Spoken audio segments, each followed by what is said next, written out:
Bonsoir à tous, voici donc un point sur les travaux des cardinaux réunis ici à Rome en congrégation générale. C'était leur cinquième ce matin et sixième congrégation générale cet après-midi jusqu'à 19 heures.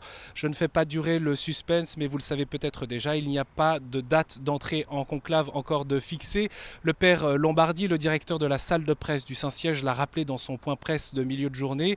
Le conclave, l'objectif c'est l'élection du pape, 4 scrutins par jour et aucun temps de discussion entre deux scrutins. Le temps de l'approfondissement, c'est donc maintenant pour mieux comprendre les défis, les dossiers sensibles, une analyse, une réflexion qui s'élabore autant dans la salle du synode au gré des interventions des cardinaux, mais aussi dans les rencontres en ville, lors des réunions, des repas entre cardinaux qui, rappelons-le, viennent du monde entier et sont soumis à des problématiques très diverses selon leur culture, leur pays d'origine. Concernant ce matin, eh bien, il y a eu un état des lieux sur l'activité économique et administrative du Vatican, une présentation aux cardinaux comme le veut la constitution apostolique Pasteur Bonus, un rapport qui a répondu aux attentes, ou en tout cas qui voulait répondre aux attentes de clarification de certains cardinaux. Et puis plusieurs interventions se sont succédées au gré des prises de parole. 3 thématiques nouvelles ont émergé, nous dit-on: le dialogue écuménique, le rapport de l'Église au monde et l'engagement de l'Église au service de la charité. Il a toujours été question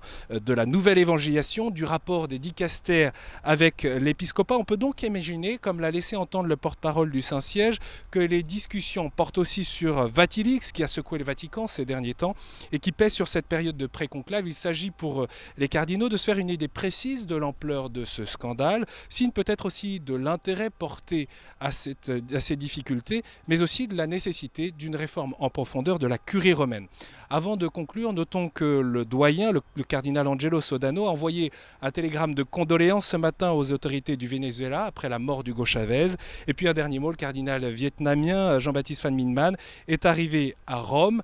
Les 115 cardinaux électeurs sont donc désormais tous réunis.